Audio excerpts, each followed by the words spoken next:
네, 어서 오십시오. 좋은 아침입니다.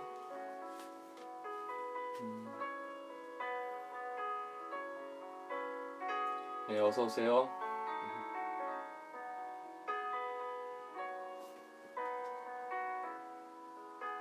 네, 이제는 뭐 아침에 해가 길어져가지고 이전하고 다르게 벌써 환합니다. 환합니다.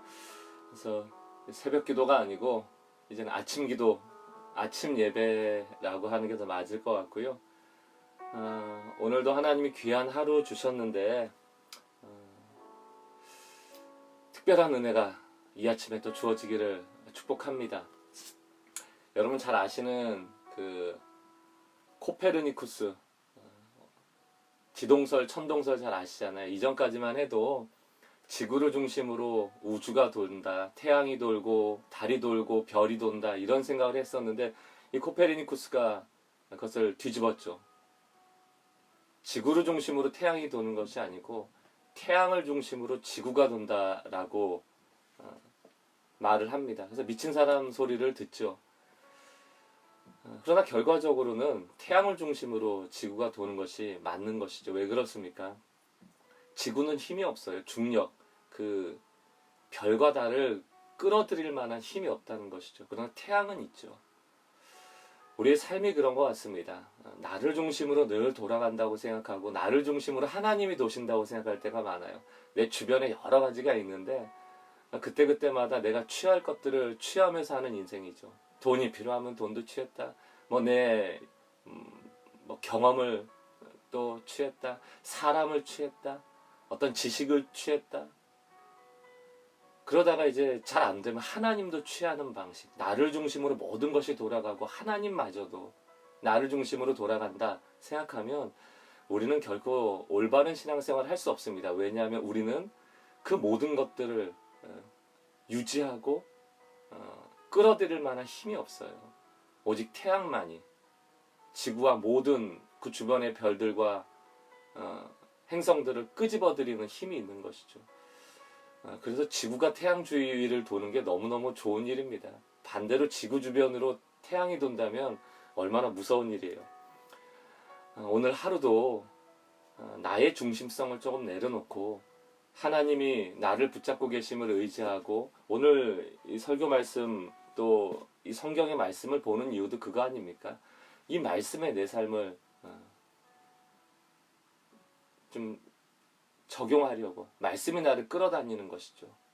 내가 이 말씀을 이용하는 것이 아니고 이런 신앙의 우선순위들이 흐트러지지 않고 잘 정리되어지는 아침이 되어져서 오늘 하루 내내 이 불확실성의 시대를 살아가는 우리들이지만 하나님의 인도하심이 있는 복된 하루 되기를 원합니다.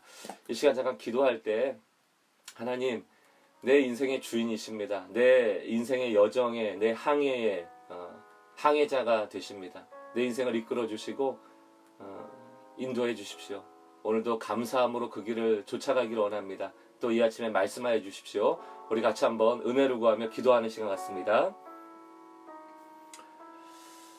아버지 하나님,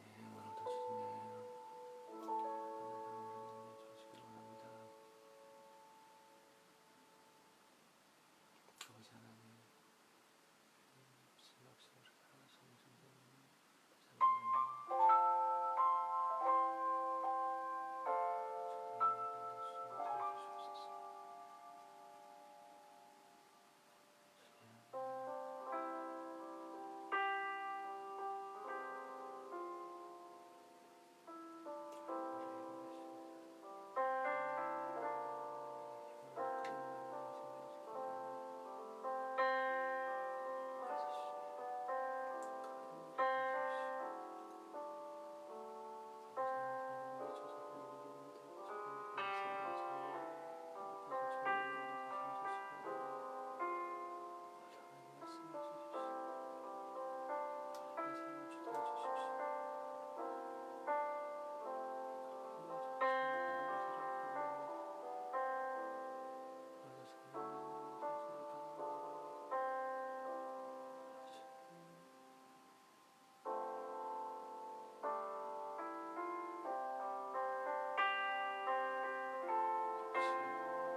주님의 성령께서 오늘도 이 아침 우리 각자의 처소에 임재하고 계심으로 인하여 감사드립니다. 눈을 뜨자마자 불안한 영혼이 있다면 주여 말씀하여 주옵소서. 두려워 말라, 내니 놀라지 말라, 안심하라. 내가 택한 백성의 삶에 동행하고 그 삶을 이끌어 주리라. 내가 너의 인생의 태양이 되어 주리라. 오늘도 말씀을 통하여 너는 내 주변을 돌고 나와 함께 동행하면 된다라는 그 강력한 메시지를 통하여 힘과 능력이 공급되어지는 복된 아침 되도록 주님 인도하여 주시고, 오늘 우둔한 자들이 주의 말씀을 대할 때 깨닫게 하여 주시고, 성령의 강력한 빛의 조명하심이 있는 귀한 하루 되도록 주님 이 아침도 붙잡아 주옵소서. 예수 그리스도의 이름으로 기도드립니다. 아멘. 오늘 하나님의 말씀 마가복음 10장 17절로 31절입니다.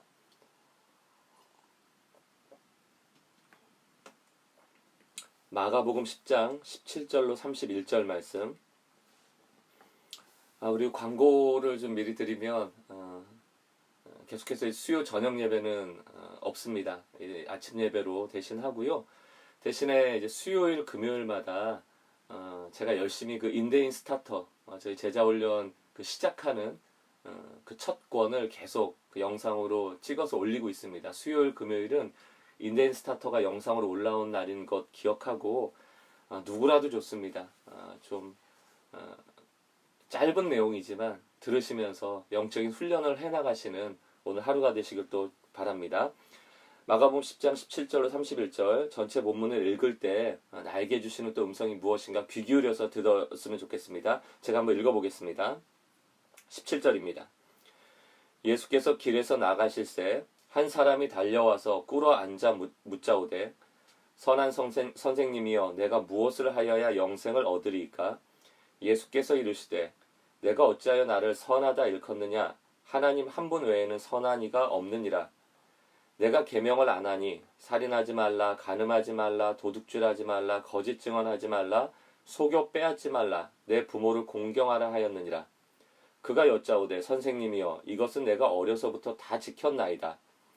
예수께서 그를 보시고 사랑하사 이르시되 내게 아직도 한 가지 부족한 것이 있으니 가서 내게 있는 것을 다 팔아 가난한 자들에게 주라. 그리하면 하늘에서 보화가 내게 있으리라. 그리고 와서 나를 따르라 하시니 그 사람은 재물이 많은 고로 이 말씀으로 인하여 슬픈 기색을 띠고 근심하며 가니라. 23절입니다.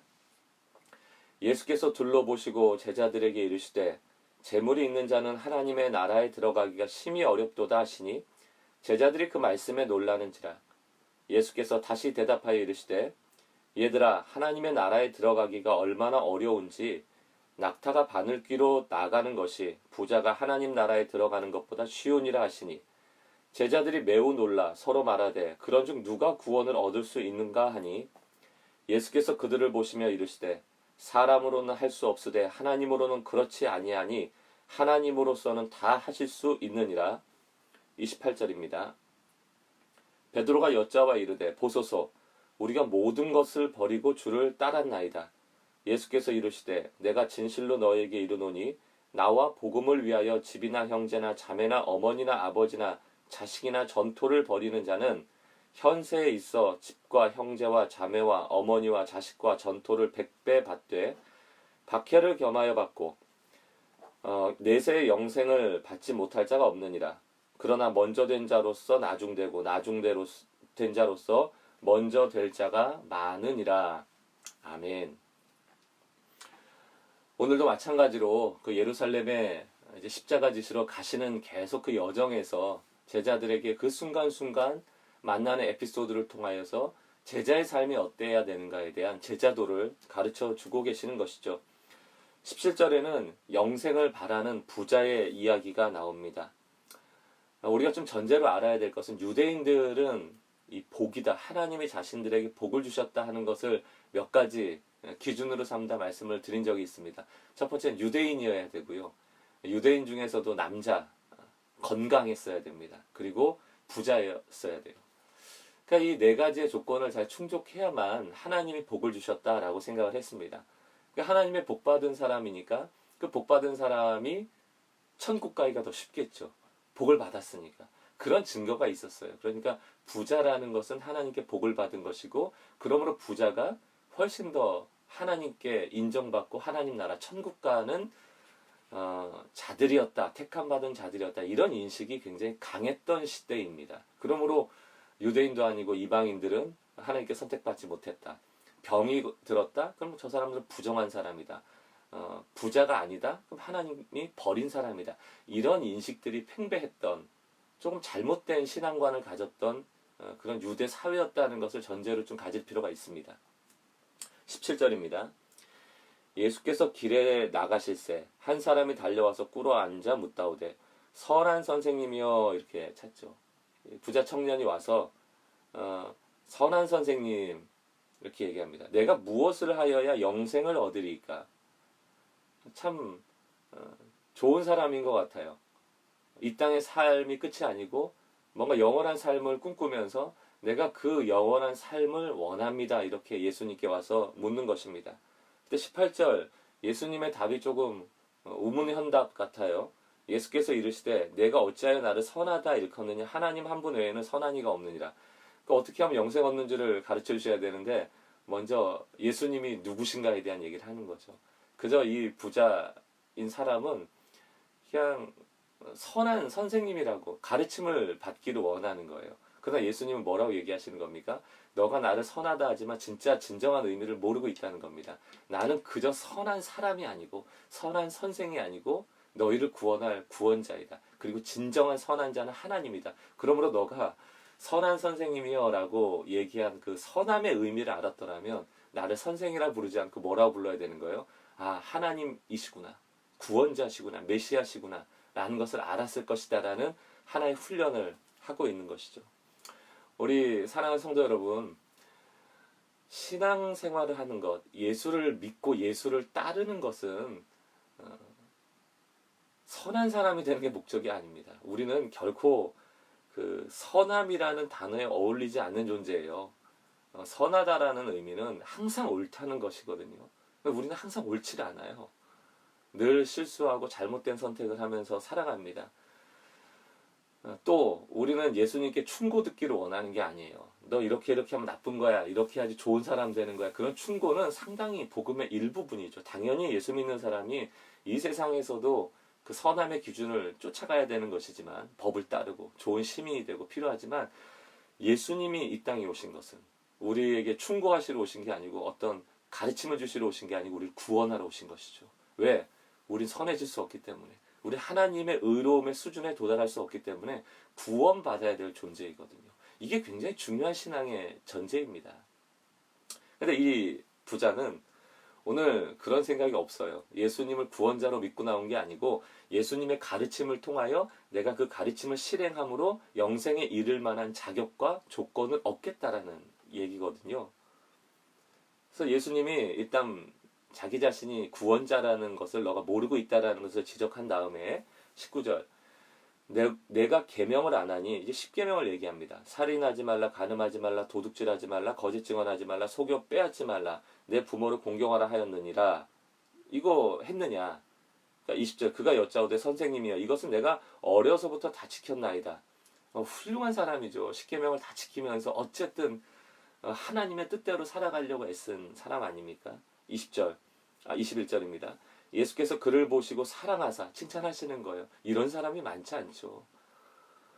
그런데 뭐라고 제안하시는가 하면 내게 아직 한 가지 부족한 것이다.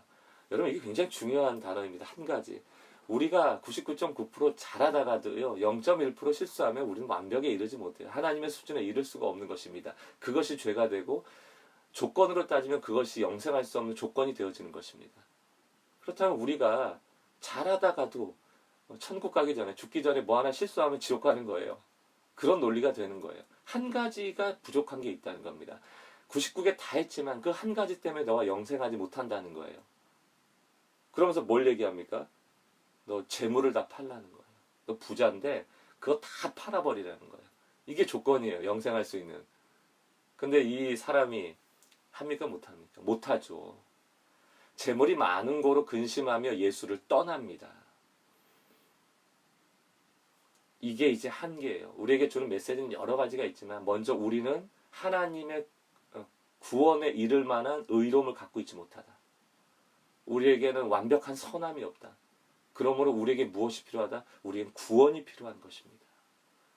그러므로 예수님이 이 땅에 오신 것이고 그 예수님을 구원자로 믿는 자, 그에게 구원이 주어지는 놀라운 은혜가 주어지는 것이죠. 그러므로 우리는 날마다 어떻게 하면 자격을 갖출까? 그것도 이제 성화의 과정에서 필요한 것이죠. 우리가 그리스도인답게 살아가는 과정에서 필요한 일이지만 내가 자격을 얻어서 구원받겠다 하라는 헛된 생각은 버려야 됩니다. 예수를 잡으셔야 돼요. 그러므로 믿는 자들에게 중요한 단어는 뭡니까? 예수, 은혜, 감사, 용납받음, 이런 것들이에요. 사랑하는 성도 여러분, 오늘 우리가 하루를 살아가면서 내가 하나님께 용납받을 만한 조건을 찾아 그것 하나 이루었다고 기고만장한 그런 하루가 아니고 늘 복음을 재발견하고 오늘도 참 하나님께서 나에게 은혜 주셨구나. 얼마나 감사한지. 그 감사가 회복되어지고 하루 온종일 주님을 찬양하는 하루 되시기를 주님의 이름으로 먼저 축복합니다. 23절 예수께서 둘러보시고 제자들에게 이르시되 재물 있는 자는 하나님 나라 들어가기가 어렵다. 이거는 성경이 늘 말하고 있는 하나의 흐름인데요. 재물과 하나님을 겸하여 섬길 수 없다. 이 얘기는 이 땅을 살아가는 동안 재물이 강력한 우상이 되어 있다라는 증거입니다. 많은 사람들이 재물을 쫓아가고 그러나 한편에 하나님을 버릴 수 없기에 재물과 하나님을 겸하여 섬기는 일들이 엄청나게 많다는 것이죠. 우리가 하나님을 버리지 않습니다. 우리가 하나님을 부인하지도 않아요. 그러나 재물도 함께 섬기는 우상 숭배를 할 때가 굉장히 많죠. 하나님과 돈이 연결되어 있어요. 하나님이 복 주시면 돈도 주셔야 돼요. 나를 사랑하신다는 증거가 돈을 주시는 것과 연결이 되어 있습니다. 그러므로 오늘 이 부자와 같이 그 물질과 무관하게 나를 따를 수 있는가에 대한 질문에 우리는 상당히 당혹감을 느낄 수밖에 없죠. 그래서 24절 보면 제자들이 재물 있는 자가 하나님 나라 들어가기 심히 어렵도다라는 말씀에 놀라는 거죠. 이전에 유대인들은 그 부자가 물질이 많은 것이 하나님의 복이라고 생각했고 그러므로 영생하기 쉽다라고 생각했던 그런 이전의 생각이 있었기 때문입니다. 그러나 예수님은 분명히 말씀하십니다. 낙타가 바늘귀로 나가는 것보다 부자가 천국 들어가는 것이 어렵다. 연결선상에서 더 말을 이어가자면 우리가 뭐 떼부자는 아니더라도요. 내가 가진 재물의 여력들, 그런 여분들, 내가 쓰고도 남는 것들, 그런 것들을 활용하는 것만 봐도 금방 우리가 얼마나 재물에 이렇게 집착하고 있는가에 대한 생각을 알 수가 있잖아요. 뭔가 나눌 때 나누고 나면 좋아요. 내 것을 좀 나눠서 갖지 못한 자들이 힘을 내고 거기 용기를 내고 이런 거 보면 좋은데 어디가 힘듭니까? 그 재물을 나누는 결정을 하기까지가 보통 어려운 게 아니거든요. 그만큼 우리에게 그 재물이라는 것이 강력한 안전장치라고 믿는 잘못된 믿음이 주어지는 것입니다. 우리가 믿고 따라야 되는 우리를 이끄는 힘은 태양 하나로 충분합니다. 태양 주변을 놓으시기 바래요. 하나님 주변을 놓으시기 바래요. 하나님께 이끌림 받길 바랍니다. 이 물질을 우리가 하나님께서 주신 것이라고 믿고 그것을 나눌 수 있는 실제적인 제자의 삶이 우리의 삶 가운데 있길 바라고요. 그 27절 보니까 구원은 그러므로 우리가 할 수 있는 것이 아님을 분명히 선언하고 있죠. 사람으로는 할 수 없지만 하나님으로는 할 수 있다. 그래서 사도 바울도 늘 또 다른 의가 나타나야 되는 거예요. 우리 스스로의 의로움을 가지고는 하나님의 나라에 들어갈 수 없기 때문에 또 다른 의가 나타나. 그게 바로 예수 그리스도죠. 하나님의 의가 나타나서 우리를 구원하시는 것입니다. 하나님의 방법으로. 28절 베드로가 여자와 이르시되 보소서 우리가 모든 것을 버리고 주를 따랐나이다. 맞죠? 베드로는 모든 것을 버렸습니다. 금을 깁는 일, 자기의 생계, 배도 버리고 예수를 따랐습니다. 칭찬받길 원했겠죠. 그런데 또 예수님은 더 큰 거를 원하십니다. 29절 보니까 예수께서 이르실 때 내가 진실로 너에게 이르노니 나와 복음을 위하여 목적도 분명해야 돼요. 우리가 물질을 버리는 이유, 나누는 이유, 또 내가 헌신하는 이유가 더 많은 것들을 얻기 위한 것이 아니고 나와 복음을 위하여 예수를 위하여 그리해야 된다는 것이죠. 여러분들 오해하지 마셔야 될 것은 거기 보면 형제나 어머니나 아버지나 전토나 다 버리라고 하니까 이래서 이단이 나오는 거예요. 너희 집 팔아가지고 천국을 살아 이래갖고 집에 판 돈 다 갖다가 교주한테 갖다 바치고 이런 일이 벌어지는 것 아닙니까? 여기서 버리라는 이 핵심에는 우선순위가 있는 거예요. 이 땅에서 살아가는 동안 돈이 필요한 것을 아시죠, 예수님이. 그러나 너가 정말 중요하게 여기는 것이 무엇인가에 대한 분명한 우선순위를 가지고 살아갈 것에 대한 이야기지, 집도 절도 다 버리고 오라는 게 아닙니다. 하나님은 이 땅을 살아가는 동안 떡이 필요한 것을 아신다는 것을 여러분 꼭 기억하시고 필요한 것들을 구할 필요가 있습니다. 31절 그러나 먼저 된 자로 나중되고 나중된 자로서 먼저 될 자가 많으니라. 그러니까 너희가 붙잡고 있는 그 재물이 영생의 안전장치가 될 수 없다. 부자보다 가난한 자가 먼저 갈 수 있다라는 것. 좀 더 확대 해석하면 유대인이 아니고 이방인들이 구원에 더 빨리 이르게 된다는 것. 이러한 영적인 원리들에 대해서도 설명하고 있는 것이죠. 우리 사랑하는 성도 여러분, 오늘 하루 살아갈 동안 하나님이 나에게 이루신 구원을 감사하시는 하루 되시길 바라고요. 또 우리가 생각하는 구원의 조건이 아니고 하나님이 우리에게 주신 그 은혜가 하나님의 의로 말미암아 우리가 구원받는다는 것을 늘 기억하시고, 특별히 한 주간 하루를 살아가는 동안 이 재물이 우상되지 않도록 우리가 늘 영적인 전쟁을 치러가야 됨을 기억하시길 바랍니다. 이전에 제가 메비우스 띠 얘기 드렸잖아요. 이렇게 앞뒤가 꼬여 있어가지고 그 띠는 결코 벗어나지 못하는 띠거든요. 지금은 아닌 것 같다가 조금 지나면 받게 되고요. 그 띠를 벗어나지 못해요. 우리가 신앙생활을 그렇게 할 때가 참 많습니다. 곰곰이 생각해보면 우리가 하나님 앞에 헌신하고 시간을 드리고 물질을 드리고 뭔가 나의 자원을 드리는 그 이후의 이면을 보면 결국 더 많은 물질을 얻기 원하는 것이, 더 많은 자원을 얻기 원할 때가 얼마나 많습니까? 그러니까 이런 거예요. 내가 가진 재물이 있으면 재물에 한 10 들여서 한 30, 40 더 얻겠다라는, 그냥 보험 들고 저축 드는 의미처럼 신앙생활 할 때가 얼마나 많습니까? 사실은 내가 기꺼이 나의 재물을 드린다고 하지만 결국 원하는 것은 더 많은 재물을 얻기 위한 이게 조건이라면 그건 문제가 있잖아요.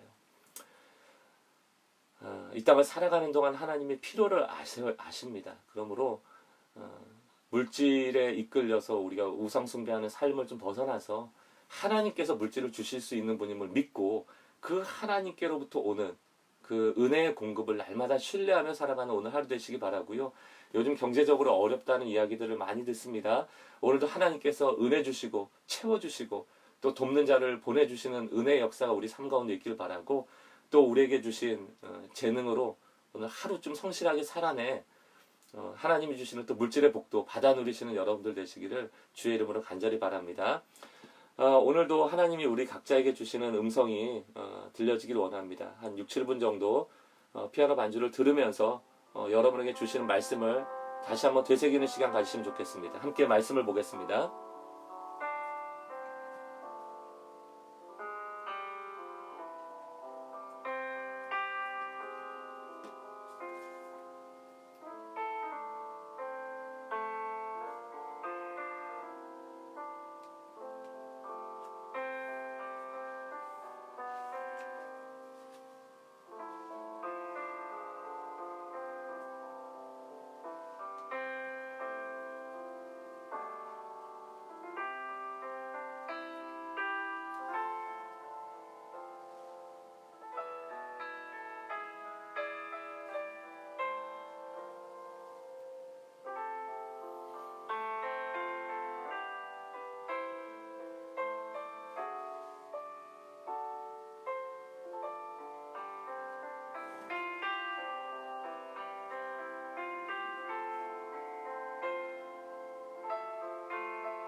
오늘 하루 떡으로만 사는 인생이 아니고 또 하나님의 은혜가 우리의 삶을 가득 채워주시기를 바라고요. 남은 시간도 여러분 또 출근하시면서 분주하시겠지만 이 말씀을 놓고 가족을 위해서, 나라와 민족을 위해서 기도하시는 시간 가지시기 바라고, 오늘 하루도 주님의 큰 은혜와 인도하심이 있기를 간절히 바랍니다. 기도하겠습니다. 아버지 하나님, 날마다 우리에게 근심이 많습니다. 물질에 대한 근심이 많습니다. 이 땅을 살아가는 동안 필요한 것들이 참 많습니다. 부족함을 느끼는 삶이 참 많습니다. 주님, 이 땅의 삶에 버거움을 주님 아시오니 오늘도 주님의 은혜로 채워주시고 필요한 것들을 공급하시는 그 하나님을 경험하는 하루 되도록 주님의 은혜 허락하여 주옵소서.